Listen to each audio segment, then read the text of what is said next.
తను సంపాదించిన ఆస్తిలో ఎంతో కొంత దానం చేయాలనే ఉద్దేశ్యంతో రెడ్డిపతి నారాయణరావు తండ్రి భాస్కర్ రామూర్తి జ్ఞాపకార్థం గత 11 సంవత్సరాలుగా ప్రతి నెల 10వ తేదీన 140 మందికి నిరుపేదలకు నిత్యావసర సరుకులు ఇవ్వడం అభినందనీయమని ఎమ్మెల్సీ పేరాబత్తుల రాజశేఖర్ పేర్కొన్నారు. కాకినాడ రూరల్ నియోజకవర్గం కరప మండలం పెనుగుదురు శ్రీ వెంకటేశ్వర స్వామి ఆలయం ఆవరణలో Reddipalli Bhaskara Ramurthy memorial charitable trust 11వ వార్షికోత్సవం ఘనంగా నిర్వహించారు. సొసైటీ అధ్యక్షులు రెడ్డిపల్లి నారాయణరావు అధ్యక్షతన జరిగిన ఈ కార్యక్రమానికి ఎమ్మెల్సీ పేరాబత్తుల రాజశేఖర్, మాజీ ఎమ్మెల్సీ చిక్కాల రామచంద్రరావు, మాజీ ఎమ్మెల్యే పిల్లి అనంతలక్ష్మి సత్యబాబు ముఖ్య అతిథిగా పాల్గొన్నారు. అనంతరం 140 మంది నిరుపేదలకు నిత్యావసర వస్తువులు, నూతన వస్త్రాలను వచ్చిన అతిథుల చేతుల మీదుగా పంపిణీ చేశారు. ఈ సందర్భంగా రెడ్డిపల్లి నారాయణరావు వచ్చిన అతిథులను అందరినీ ఘనంగా సత్కరించారు. ఈ సందర్భంగా రెడ్డిపల్లి నారాయణరావు మాట్లాడుతూ, నా వంతు సహకారంగా సేవ చేయాలనే ఉద్దేశ్యంతో గత కొన్ని సంవత్సరాల నుండి ప్రతి నెల నిరుపేద కుటుంబాలకు నిత్యావసర వస్తువులు ఇవ్వడం జరుగుతుందని అన్నారు. ఈ సందర్భంగా పేరాబత్తుల రాజశేఖర్, చిక్కాల రామచంద్రరావు, పిల్లి సత్యబాబు మాట్లాడుతూ 140 మంది కుటుంబాలకు ప్రతి నెల నిత్యావసరాలు అందిస్తున్న Bhaskar Ramurthy memorial charitable trust నిర్వాహకుల సేవా కార్యక్రమం అభినందనీయమని అన్నారు. కార్యక్రమంలో జనసేన పార్టీ నాయకులు బన్ను, బీజేపీ నాయకులు రంబాల వెంకటేశ్వర, కరప మండల జనసేన పార్టీ అధ్యక్షులు బండారు మురళి, రెడ్డిపల్లి భాస్కర్ రావు, టీడీపీ నాయకులు దేవు వెంకన్న, జనసేన పార్టీ నాయకులు బండారు మురళి, గంగాధర్, సింగంపల్లి రామకృష్ణ, పబ్బినేడి హరి తదితరులు పాల్గొన్నారు. ఆ దేవదేవుడు ఇంకంత మంచి శక్తిని ఇవ్వాలని మనస్ఫూర్తిగా కోరుకుంటూ మరి ఆయన అభినందిస్తూ, మా చిక్కల రామచంద్రరావు గారు ముఖ్యమంత్రి గారి కంట, చంద్రబాబు నాయుడు గారి కంట సుదీర్ఘమైన ఉపన్యాసం చెప్పారు. అంటే ఈ ప్రభుత్వం ఏం చేస్తుంది, ఈ గత ప్రభుత్వం ఏం చేసింది, ఈ రాష్ట్రంలో ఉన్న ఇబ్బందులు ఏంటి అన్నీ కూడా. అదేవిధంగా మనందరికీ మరి ఈరోజు పవన్ కళ్యాణ్ గారి కాకినాడ జిల్లాకు రావటం వల్ల మన ఎమ్మెల్యే గారు నానాజీ గారు కూడా రావాలి. ముఖ్యంగా మరి ఆయన పిఠాపురంలో అందుబాటులో లేకపోవడం వల్ల ఆయన మన మధ్య లేకపోయినా మరి ఆయనకు కూడా అభినందనలు తెలియజేస్తూ, రామచంద్ర గారు చెప్పినట్టు ఈ అభివృద్ధి అనేది ఈ నియోజకవర్గంలో ఏదైనా జరిగిందంటే పిల్లి సత్యనారాయణమూర్తి, అనంతలక్ష్మి సత్యనారాయణమూర్తి గారి టైంలో జరిగింది. మళ్ళీ ఇప్పుడు నానాజీ గారు మరి ఎమ్మెల్యేగా ఆయన చేయడం చూస్తున్నాం మనందరం కూడా. గత ప్రభుత్వం జగన్మోహన్ రెడ్డి గారు ప్రభుత్వం విధ్వంసం సృష్టించి వెళ్ళిపోయారు. మనందరికీ తెలుసు, ఒక ఇల్లు కట్టాలంటే ఎంత కష్టం, ఒక ఇల్లు కూల్చడం ఎంత నిమిషాల్లో చేయొచ్చు.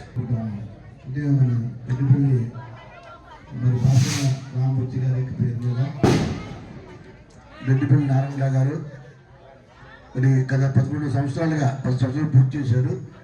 ఇది 11వ సంవత్సరం.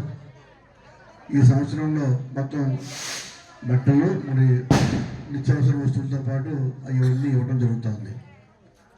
మరి నారాయణ గారు ఒక తండ్రి గారి పేరు మీద మంచి ఆశయాలతో, లక్ష్యాలతో వారి పేరు మీద మరి సేవా కార్యక్రమంలో భాగంగా ఈనాడు మరి ఈ కార్యక్రమం చేస్తారు. అందరికీ కూడా 140 మంది ప్రధానికానికి ఎవరైతే గ్రామంలో నిరుపేదగా ఉన్నారో, ఎవరైతే ఇతర మరి ఆధారపడి ఉన్నారో ఈ జీవనం మీద, మరి ప్రభుత్వాలు ఇచ్చేది కాకుండా ఈ యొక్క నారాయణ గారు ఇచ్చే దాని మీద కూడా ఆధారపడుతున్నారు. వాళ్ళందరినీ కూడా సెలెక్ట్ చేసి గ్రామంలో ఎవరైతే నిరుపేదలో వారిని సెలెక్ట్ చేసి ఈ రకంగా ఇవ్వడం అనేది జరుగుతూ ఉంది. ఎంత ఓపెన్గా కూర్చోబెట్టి అందరితో మాట్లాడి చేస్తూ ఉన్నారు. సహాయం చేయాలని ఒక మంచి ఆలోచనతో అది ఆ గ్రామస్తులు అందరూ మాకు అన్ని విధాల సహాయ సహకారాలు అందిస్తూ మాతో ఉంటున్న వారందరికీ సహాయం చేయాలని ఒక మంచి కార్యక్రమాన్ని ఎంచుకుని ఈ సంక్రాంతి ముందు, ఈ పండుగ ముందు ప్రతి నెల ఇచ్చేదానికన్నా కొంచెం అధికంగా చేస్తూ మిమ్మల్ని అందరినీ సంతృప్తి పెట్టాలనే ఉద్దేశంతో ఈ కార్యక్రమం చేస్తూ ఉన్నారు. మరి భగవంతుడు అన్ని విధాలుగా వ్యాపార లావాదేవీల్లో అన్ని విధాలుగా సహకరించి మానవతా దృక్పథం మీద ఎవరైతే మంచి ఆలోచనతో, సేవాభావంతో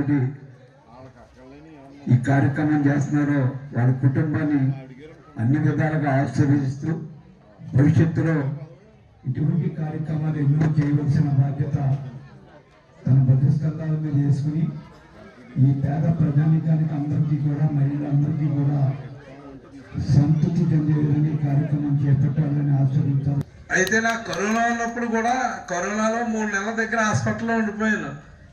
మా రామకృష్ణ గారు మా మనిషి అన్నారు, ఏమన్నా ఒంట్లో బాగోలేదు కదా మీకు అని మెల్లిగా వచ్చి చెవిలో చెప్పారు. ఏమన్నా ఎట్టి పరిస్థితుల్లోనే ఏ నెల కూడా మనం ఆ ఆశతో ఉంటారో ఏ నెల కూడా మానకూడదు, కంపల్సరీ మీరు వెళ్ళి ఆ డిస్ట్రిబ్యూట్ చేసేయండి ఆయన నాతో పాటు హాస్పిటల్లో ఉండిపోయారు. ఆయన ప్రత్యేకంగా ఇక్కడ పంపించి డిస్ప్యూట్ చేయించాం, మేము చేయించాం.